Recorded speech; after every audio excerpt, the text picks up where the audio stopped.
ఇక్కడ ఆఫీస్ ఉంటుందా?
నిన్నటి దినము ప్రశాంత్ అనే వ్యక్తి బాలముఖిలో టర్నింగ్ వద్ద యాక్సిడెంట్ జరిగి చనిపోవడం జరిగింది.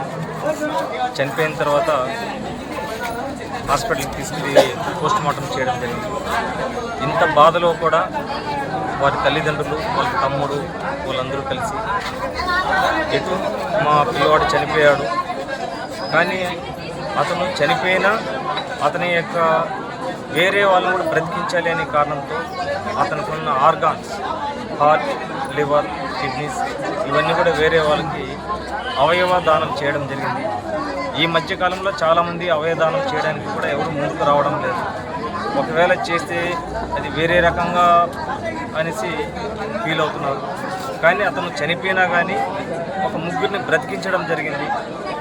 సాధారణంగా యాక్సిడెంట్ కాకూడదని కోరుకుంటాము పోలీసు వారు, అందుకోసమే అన్ని రకాల చర్యలు తీసుకుంటూ ఉంటాం. కూడా హెల్మెట్ వేసుకోమని చెప్తాం. సరే, చనిపోయిన తర్వాత ఈ విధంగా అవయవదానం చేయడం అనేది అంత సాధారణ విషయం కాదు. వారి తల్లిదండ్రులు కావచ్చు, వాళ్ళ అన్నదమ్ములు కావచ్చు, ఈ బాధనంతా దిగమింగుకుని ఒక ముగ్గురు ప్రాణాలు నిలబెట్టడం జరిగింది. కాబట్టి దయచేసి ఎవరైనా కూడా సరే ఏదన్నా దురదృష్ట సంఘటనలో చనిపోయినట్లయితే ఒక వ్యక్తికి అవయవదానం చేసి చిరంజీవిగా ఉండాలని కోరుకుంటున్నాం.